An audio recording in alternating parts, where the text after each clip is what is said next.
नमस्कार, स्वागत है आप सभी का। मैं हूं आपके साथ नैना यादव। आज जो खबर हम आपको दिखाने जा रहे हैं वो खबर आप बहुत अच्छे से समझ लीजिए। ये खबर आपको चेताने के लिए है और बताने के लिए भी कि अब आपकी जान सिर्फ भगवान भरोसे है। अगर आपको कोई तकलीफ होती है और अगर आपको लगता है कि आप अस्पताल जाकर जांच करवा लें तो माफ कीजिएगा, अब आपका इलाज नहीं हो पाएगा, क्योंकि अस्पताल आपको भर्ती ही नहीं करेंगे, चेकअप ही नहीं करेंगे। यही वजह है कि एक के बाद एक इसी तरह के मामलों में लोगों की जान जा रही है। कोरोना काल में इंसानियत को शर्मसार कर देने वाली, दिल दहला देने वाली खबरें लगातार सामने आ रही हैं। कभी महाराष्ट्र तो कभी उत्तर प्रदेश। अब गाजियाबाद में इलाज नहीं मिलने से एक गर्भवती महिला की मौत हो गई। बता दें, ऐसी खबर महाराष्ट्र के मुंब्रा से भी सामने आई थी। सवाल यही है कि क्या जांच के चक्कर में लोगों की जान चली जाएगी? हम आपको अलग अलग जगहों की तस्वीरें समझाएंगे और उसके जरिए आपको बताएंगे कि आखिर कैसे स्वास्थ्य सेवाओं की पोल खुल रही है। दो प्रदेश, दो बड़े प्रदेश, एक महाराष्ट्र, दूसरा उत्तर प्रदेश। दोनों ही मामलों में तस्वीर अमूमन एक ही जैसी है। जो आपको बताएं, ये जो दोनों महिलाओं की मौत की खबर आई, दोनों ही गर्भवती थी। इलाज के लिए जब इनको दर्द शुरू हुआ, इलाज के लिए जब अस्पताल गए, एक के बाद एक इलाजों ने इनको अस्पतालों ने इनका इलाज करने से मना कर दिया, भर्ती करने से ही मना कर दिया। और एक या दो नहीं, 7 अस्पतालों तक ये महिला घूमती रही, 13 घंटों तक दर्द के मारे तड़पती रही, लेकिन फिर भी इसे उपचार नहीं मिला और आखिरकार दर्द के चलते इस महिला ने एम्बुलेंस में ही दम तोड़ दिया। क्या नाम है? क्या नाम है? अस्मा। स्वास्थ्य सुविधाएं, जिसको ये कहा जा रहा था कि कोरोना काल है, तमाम तरह की व्यवस्थाएं की गई हैं, लेकिन किस तरह की व्यवस्था है, ये ऐसे मामले सामने आ रहे हैं। और यकीन मानिए, ये तो वो मामले हैं जो अभी सामने आए। हमारे सहयोगी महाराष्ट्र से शैलेंद्र सिंह हमारे साथ में जुड़ रहे हैं, तो लखनऊ का रुख करेंगे। हमारे सहयोगी अनिल यादव हमारे साथ में जुड़ेंगे, वहाँ की जो स्थिति है वो हमें बताएंगे। इन दोनों ही रिपोर्टर्स का हम रुख करें, लेकिन उसके पहले बात जरा नोएडा की कर लेते हैं। दरअसल आप खबर पहले विस्तार से समझिए। गाजियाबाद के खोड़ा की निवासी महिला 8 महीने की गर्भवती थी। महिला की तबीयत बिगड़ी, उसके बाद परिवार वाले रात भर इलाज के लिए सड़क पर भटकते रहे, कभी एक अस्पताल तो कभी दूसरे अस्पताल।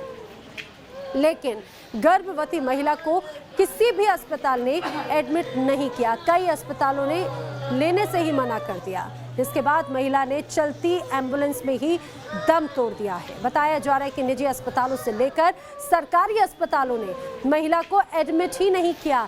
महिला के परिजन इस महिला को लेकर अलग अलग जगहों पर गए, सरकारी अस्पतालों में गए, प्राइवेट अस्पतालों में गए, लेकिन किसी ने भी इस महिला का उपचार करने से सीधे इनकार कर दिया। देश में कोरोना महामारी फैली हुई है, ऐसे समय में जब सबसे ज्यादा लोगों को उपचार की जरूरत है, लेकिन इलाज के अभाव में अब ये मानिए कि सामान्य बीमारियों से भी मरीजों की मौत होती जा रही है, संख्या बढ़ती जा रही है, जबकि बीमारों को इलाज की सुविधा मिल ही नहीं रही है। चाहे वो गर्भवती महिला हो, किसी बच्चे को अगर कोई बीमार है, या फिर अगर आपको कोई साधारण सी भी अगर कोई समस्या है तो अस्पताल अब आपका उपचार नहीं करेंगे। नोएडा में 13 घंटे तक 8 महीने से ज़्यादा की गर्भवती महिला को उसके परिजन प्राइवेट एम्बुलेंस में लेकर हॉस्पिटल टू हॉस्पिटल भटकते रहे, लेकिन किसी भी एक अस्पताल ने एडमिशन देने से इलाज नहीं किया। सभी ने इलाज करने से मना कर दिया। और इस जो लिस्ट है हॉस्पिटल्स की, जो 7 बड़े हॉस्पिटल नोएडा के बताए जा रहे हैं परिजन द्वारा, उसमें जिला अस्पताल और ESI हॉस्पिटल भी शामिल है। ये वो हॉस्पिटल है जिन्हें कहा जाता है कि जहाँ पे मरीजों का मुफ्त में इलाज किया जाएगा, जो भी मरीज आएगा तुरंत उसको इलाज मिलेगा। इन अस्पतालों ने भी मना कर दिया इलाज से। ये 7 बड़े अस्पताल बताए जा रहे हैं। सुबह 6 बजे से लेकर के रात के 8 बजे तक परिजन गर्भवती महिला को लेकर भटकते रहे। दर्द और पीड़ा में गर्भवती महिला ने दम तोड़ दिया रात को 8 बजे। आखिरकार इस मौत का जिम्मेदार कौन है?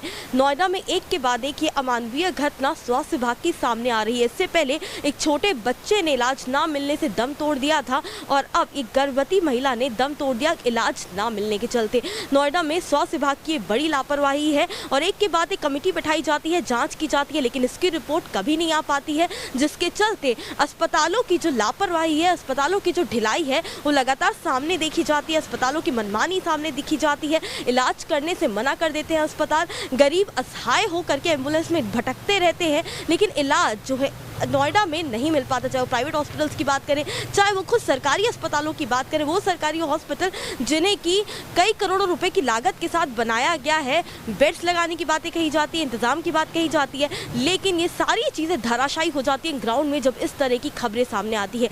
हालांकि इस गर्भवती महिला की मौत का जिम्मेदार कौन होगा, स्वास्थ्य विभाग को अब इसका जिम्मेदार देना पड़ेगा। सीएमओ और डीएम को सिर्फ कमेटी से बात नहीं बनेगी, बल्कि सीएमओ और डीएमओ को स्वास्थ्य विभाग की इस लापरवाही पे कोई ठोस एक्शन लेना पड़ेगा, क्योंकि नोएडा में एक महीने में ही ये दूसरी ऐसी संवेदनहीन घटना है स्वास्थ्य विभाग की जो कि सामने आई है।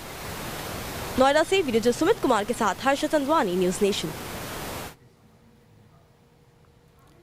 तो देखा आपने आखिर किस तरह से के बाद ऐसे मामले सामने आते जा रहे हैं। हालांकि जांच की बात कही गई, कमेटी का गठन किया गया, लेकिन जरा पीड़ित महिला के पति को आप सुनिए। न्यूज़ नेशन ने उनसे बातचीत की और उन्होंने न्यूज़ नेशन को अपनी आप बीती सुनाई। उन्होंने बताया कि आखिर कैसे वो रात भर इधर से उधर भटकते रहे, उनकी पत्नी दर्द से कराहती रही, लेकिन कहीं पर भी किसी भी अस्पताल ने भर्ती नहीं किया। पहले अपनी वाइफ को ईएसआई लेके थे, ईएसआई वालों ने बोल दिया कि जाके सेक्टर 30 ले आओ। सेक्टर 30 वाले कहने लगे कि वहाँ ले आओ, क्या नाम है, शारदा में। शारदा के बाद फिर जिम्स ले गए, जिम्स वालों ने मना कर दिया कि हमारे पे कोई बेड खाली नहीं है। फिर घूम करके हम फोर्टिस आए, फोर्टिस वालों ने मना कर दिया, मैक्स वालों ने भी मना कर दिया कि हमारे पे बेड नहीं है। तो कुल मिला के फिर हमारी एम्बुलेंस में डेथ हुई थी। फिर जिम्स में लास्ट में पहुँचे, फिर उन्होंने वेंटिलेटर वगैरह लगाया, लेकिन उससे कोई फ़ायदा नहीं हुआ। तो सुना आपने, परिवार ने कितने सपने संजोए थे। उनके घर में नया मेहमान आने वाला था, एक गर्भवती महिला थी, लेकिन इलाज के चलते उस महिला की मौत हो गई। लेकिन इस बीच एक बड़ी खबर हम आपको बता दें, जब मामला तूल पकड़ा, जब मीडिया ने पूरा मामला उठाया, तो उसके बाद में अब एक्शन में सरकार और प्रशासन आ रहा है। नोएडा के डीएम ने जांच के आदेश दिए हैं। अब जब पूरा मामला सामने आया, अस्पताल में भर्ती नहीं करने के चक्कर में अब जिस तरह से महिला की मौत हुई है, अब इस पूरे मामले में जांच के आदेश दे दिए गए हैं। लेकिन सवाल ये कि आखिर जांच के बाद कार्रवाई किस पर की जाएगी, क्या कार्रवाई की भी जाएगी, क्योंकि 7 अस्पताल, जिसमें प्राइवेट अस्पताल भी शामिल हैं, सरकारी अस्पताल भी शामिल हैं, और एक के बाद एक लगातार ऐसे मामले सामने आते रहे हैं। कभी महाराष्ट्र तो कभी उत्तर प्रदेश, दोनों ही जगहों पर इसी तरह की लापरवाही, अस्पतालों की मनमानी के चलते लोगों की जान जा रही है। ऐसे में जब कोरोना के चलते पूरी दुनिया में इस समय हाहाकार मचा हुआ है, तो क्या जो अन्य समस्याएं हैं, तो क्या जो दूसरी बीमारियां हैं, उनके मरीजों का उपचार नहीं होगा? क्या उन लोगों को ऐसे ही मरने के लिए छोड़ दिया जाएगा? नोएडा के सीएमओ से न्यूज़ नेशन ने जब इस पूरे मामले पर बातचीत की, तो उन्होंने क्या कहा वो आपको सुनाते हैं। गर्भवती महिला ने सर दम तोड़ दिया, सर 8 महीने की प्लस प्रेगनेंट थी, किसी अस्पताल ने इलाज नहीं दिया, क्या कहेंगे सर? देखिए, एक महिला थी नीलम, 30 साल की, वाइफ ऑफ विजेंद्र, ये खोड़ा निवासी की थी, गाजियाबाद ज़िले की। कल सुबह ये इनका इलाज चल रहा था शिवालिक हॉस्पिटल में। शिवालिक हॉस्पिटल में उनमें 4 दिन से एडमिट थी और शिवालिक हॉस्पिटल में उन्होंने भेज दिया। उसके बाद वो कई जगह, कई प्राइवेट हॉस्पिटल में, इवन एक जिला अस्पताल में भी गई हैं, और कई जैसे बड़े रिनाउंड प्राइवेट हॉस्पिटलों में, जैसे कि मैक्स में, फोर्टिस में, कई जगह गई और उनको एडमिट नहीं किया। उसकी हम इंक्वायरी कर रहे हैं और जो भी उसके खिलाफ होगा, जो भी उसके हम सख्त कार्रवाई करेंगे, बहुत सख्त। दीपक सर, ये एक ही महीने में दूसरी घटना है। इससे पहले एक बच्चे ने दम तोड़ दिया था इलाज ना मिलने से, आज एक गर्भवती महिला, जिला प्रशासन सर, जिला अस्पताल ने भी इलाज नहीं देने से मना कर दिया।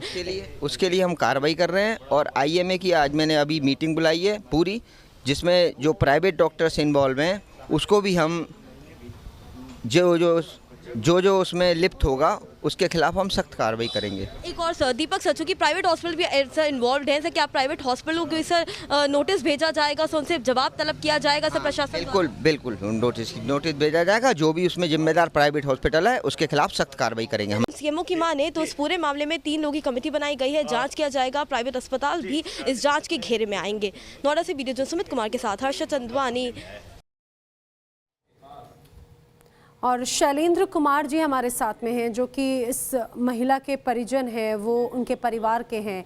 शैलेंद्र जी, अभी आप लोगों के लिए बहुत मुश्किल समय होगा, हम बिल्कुल समझ सकते हैं, लेकिन अगर आप हमें ज़रा बता पाएं कि आखिर क्या हुआ था, कहां कहां पर गए थे और किस तरह का रिस्पांस आप लोगों को मिला?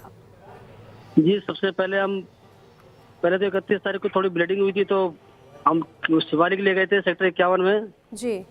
4 दिन एडमिट रहे थे। 4 तारीख की शाम को उन्होंने रेफर की छुट्टी कर दी, बोला मरीज ठीक है ले जाओ। हम ले आए। फिर 5 तारीख की सुबह कल सुबह 6 बजे से फिर हम ले गए ESI हॉस्पिटल। जी। वहाँ ले जाने के बाद फिर वहाँ से फिर हम सेक्टर 30 ले गए आपका सरकारी हॉस्पिटल। जी।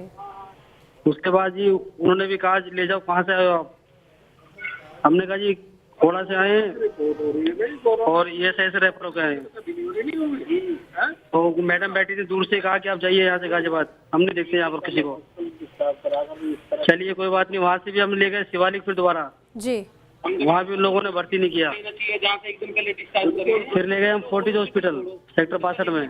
जी। उसके बाद जी परेशान हो गए, उन्होंने भी नहीं लिया। फिर ले गए JP हॉस्पिटल सेक्टर 128। जी।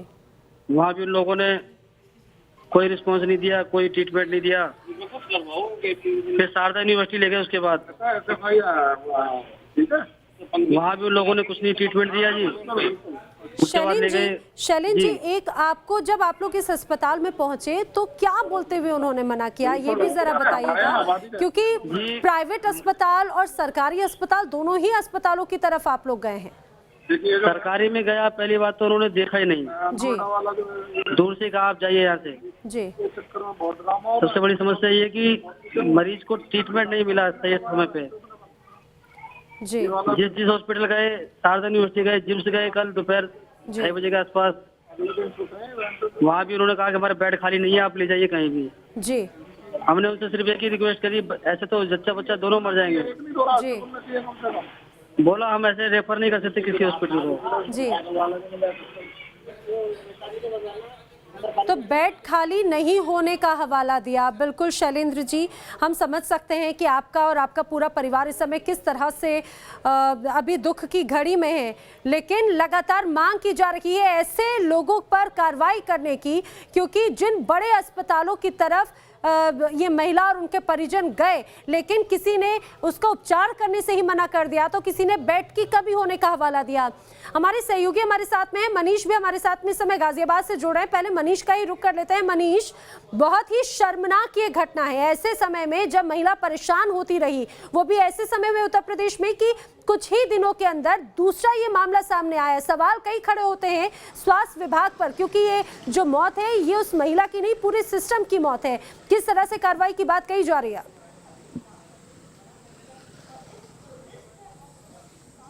देखिए, कार्रवाई की बात तो अब इस तरह कही जा रही है कि CMO और ADM फाइनेंस 2 लोगों की कमेटी बनाई गई है जो कि जांच करेंगे इस पूरे मामले की, और CMO ने भी ये कहा जा रहा है कि उन्होंने और 3 लोगों की कमेटी बना दी है जो कि इस पूरे मामले की जांच करेंगे।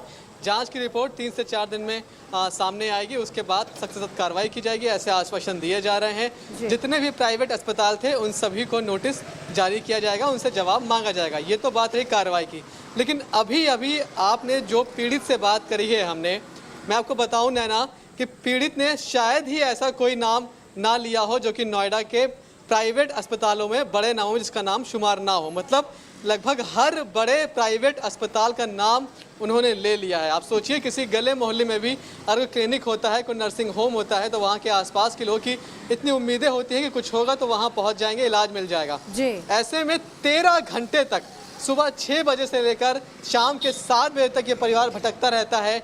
गर्भवती महिला साथ में है, 8 महीने का बच्चा कोख में है। सभी अस्पतालों ने अपने दर से उसको वापस किया है। ये एक बात रही। दूसरा सबसे बड़ा सवाल, इन सभी अस्पतालों में 2 ऐसे अस्पताल थे जो कि कोविड-19 के पेशेंट्स का इलाज कर रहे हैं। इसके अलावा वो पहले से ही फुल फ्लेज अस्पताल भी हैं, जैसे कि शारदा अस्पताल और जिम्स अस्पताल। जी बड़ी बात यह है कि मतलब वहां पर उस गर्भवती महिला का इलाज भी हो सकता था, ऐसी सुविधाएं मौजूद थी।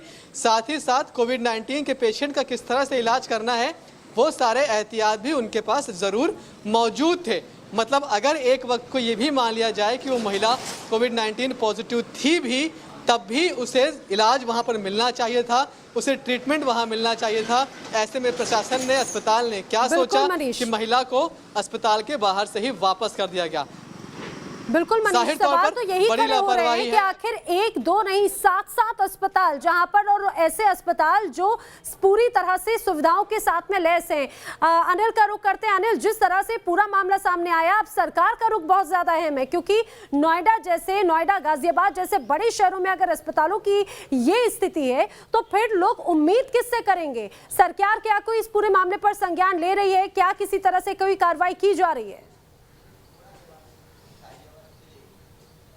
बिल्कुल, ये घटना बताती है कि हम कितने दोहरे मापदंड रखते हैं। एक तरफ केरल में एक गर्भवती हाथी की डेथ हो गई तो पूरे देश ने, दुनिया जहान सर पे उठा लिया, लेकिन एक गर्भवती महिला के साथ हमने किस तरह का ट्रीटमेंट किया ये सबके सामने है। जिन 7 हॉस्पिटल्स ने उसको बाहर किया, एडमिशन नहीं लिया उनका, उनमें से बहुत से डॉक्टर्स ने केरल की घटना पर भी ट्वीट किया होगा, लेकिन एक महिला, गर्भवती महिला थी जो कि वो सुबह से शाम तक भटकती रही अपने इलाज के लिए, लेकिन उसे कहीं एडमिट नहीं किया गया। तो ये सिर्फ ये नोएडा या गाजियाबाद की घटना नहीं है। इस वक्त आप कहीं भी यूपी के किसी भी जिले में चले जाएं, लखनऊ में आप आ जाएं, लखनऊ में किसी हॉस्पिटल में आप एडमिशन ले लें तो ये आपके लिए जग जीतने जैसी बात होगी। कोविड-19 काल में सभी हॉस्पिटल्स ने ये अपना एक प्रोटोकॉल बना दिया है कि जब तक कोविड रिपोर्ट आपकी नहीं आ जाएगी तब तक आपको एडमिशन नहीं मिलेगा, चाहे आप मरणासन स्थिति में हो। इस वजह से सभी जो मरीज हैं वो प्राइवेट हॉस्पिटल्स की ओर रुख कर रहे हैं। इस वक्त लखनऊ के प्राइवेट हॉस्पिटल के बाहर आप जाएंगे तो सारे प्राइवेट हॉस्पिटल्स के बाहर भारी भीड़ दिखती है, क्योंकि सरकारी हॉस्पिटल में इलाज नहीं हो रहा। लोग गांवों से आ रहे हैं अपने गंभीर मरीजों को बिल्कुल अनिल, ऐसे में चिंता भी यही बढ़ाता है और सवाल भी यही खड़े करता है कि क्या कोविड जैसी अभी स्थिति में, जब मानते हैं कि अस्पतालों पर जिम्मेदारियां ज्यादा हैं, लेकिन क्या अन्य बीमारियों के लिए अगर कोई लोग परेशान है तो क्या उनका उपचार नहीं होगा? क्या अन्य बीमारियों से ही लोगों की मौत होती चली जाएगी? क्योंकि ऐसे मामले लगातार सामने आ रहे हैं। अपने दर्शकों को बताएं कि सिर्फ उत्तर प्रदेश या गाजियाबाद नहीं बल्कि महाराष्ट्र में भी ऐसा ही मामला सामने आया था। कुछ दिनों पहले मुंबई के नजदीक ठाणे के मुंब्रा इलाके में ऐसी घटना सामने आई, जहां पर एक गर्भवती महिला को अस्पताल में उपचार नहीं मिलने से उसने ऑटो रिक्शे में ही दम तोड़ दिया। यह घटना 25 मई और 26 मई की है। मुंब्रा की रहने वाली 26 साल की आसमा को जब लेबर पेन हुआ तो उसको, आसमा को लेकर परिवार ने इलाज के लिए इलाके के 3 अस्पतालों के चक्कर लगाए और तीनों ही अस्पतालों ने आसमा को भर्ती करने से इनकार कर दिया।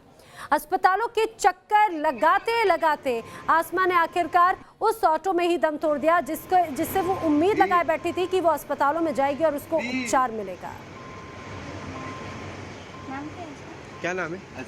वही आपको जिस तरह से मामले सामने आ रहे हैं, इसको लेकर रिएक्शंस भी सामने आ रहे हैं। बीजेपी नेता राम कदम ने इस पूरे मसले पर क्या कहा था वो आपको सुनाते हैं। गर्भवती महिला का जो वीडियो सामने आया है, बहुत ही दिल दहलाने वाला और दुर्भाग्यपूर्ण ये वीडियो है। यह महिला हर अस्पताल में दर दर की ठोकरें खाती रही और अंत में किसी भी अस्पताल में उसको एडमिशन नहीं मिला। अंत में उसने सड़क पर ही रिक्शा में अपना दम तोड़ दिया। ऐसे सैकड़ों लोग मुंबई जैसे शहर में अस्पताल में बेड नहीं मिलने के कारण तड़प तड़प करके मर रहे हैं। हमने सरकार से अनुरोध करने के बाद भी महाराष्ट्र की सरकार पूरी तरह से इसमें कोताही बरता रही है। तो ये बीजेपी नेता हैं, प्रदेश सरकार पर निशाना साध रहे हैं। उनका कहना है कि कोताही बढ़ती जा रही है। शैलेंद्र हमारे सहयोगी महाराष्ट्र से हमारे साथ में। शैलेंद्र, कार्रवाई किस तरह की गई? बात यही कि जब मामले इस तरह के सामने आए तो आखिर कितना बदला है सिस्टम? क्या इससे कोई सबक ली गई? देखिए, सबसे पहले मैं बता दूं कि ये मुंब्रा का मामला है। मुंबई से सटा हुआ ठाणा एक इलाका है और ठाणे के मुंब्रा का यह मामला है और दो मामले सामने आए, एक 25 को और एक 26 को। एक महक नाम की महिला और दूसरी आसमा है। अगर आसमा की बात करें तो आसमा को मुंब्रा के 2 अस्पतालों में लेके जाया गया था। एक अस्पताल है प्राइम क्रिटिकेयर हॉस्पिटल और दूसरा एक बिलाल हॉस्पिटल। इन दोनों जगहों पर ले जाया गया था, लेकिन अस्पताल ने उन्हें इलाज देने से मना कर दिया। गर्भवती महिला थी आसमा और नतीजा ये हुआ कि दोनों अस्पताल यहाँ वहाँ घूमते हुए दूसरे अस्पताल तीसरे अस्पताल जाते जाते सड़क पे ही ऑटो में उन्होंने दम तोड़ दिया। अगर मैं दिखा सकूं तो इस अस्पताल को देखिए, नॉन कोविड हॉस्पिटल यहाँ पर बोर्ड लगा हुआ है, बावजूद इसके इसने कोताही बरती और जो आसमा नाम की महिला थी उसका इलाज नहीं किया। और यही वजह है कि मुंब्रा पुलिस में 3 अस्पतालों के खिलाफ मामला दर्ज किया गया और पुलिस प्रशासन जो है मामले की जांच कर रहा है। देखिए जी, सामने अगर दिखा दूं, नॉन कोविड हॉस्पिटल का यहाँ पे बोर्ड लगा हुआ है, बावजूद इसके इन्होंने इलाज नहीं किया। और साफ तौर पर आरोप जो है पुलिस के पास ये है कि इन अस्पतालों ने गर्भवती महिलाएं वहां पर पहुंची हैं, लेकिन इन्होंने लापरवाही का आलम यह रहा है, जो असंवेदनशीलता है इस कदर रही कि इन लोगों ने, इन अस्पताल के डॉक्टरों ने महिलाओं का इलाज नहीं किया और यही वजह है कि दोनों महिलाओं की मौत हो गई। एक मामला 25 का है और दूसरा 26 का है। बात तो ये है कि जब ये मामले सामने आए, जब कार्रवाई की बात कही गई और कार्रवाई की भी गई महाराष्ट्र में, लेकिन इसके बावजूद अस्पतालों की स्थिति ऐसी की ऐसी ही बनी हुई है। आप तीनों का ही शुक्रिया, अनिल, शैलेंद्र और मनीष हमारे साथ में। लेकिन सवाल यही कि आखिर ये व्यवस्था किस तरह की है, जो टारगेट्स हैं उससे अलग आखिर व्यवस्था बदलनी होगी, वरना लोग ऐसे ही बिना किसी परेशानी के, अगर वो किसी इलाज के लिए जाते हैं उन्हें इलाज नहीं मिलता तो बिना कोरोना हुए ही वो मौत के मुंह में समा सकते हैं। ये सिस्टम की लापरवाही है जिसके चलते एक के बाद एक लगातार ऐसे मामले सामने आ रहे हैं।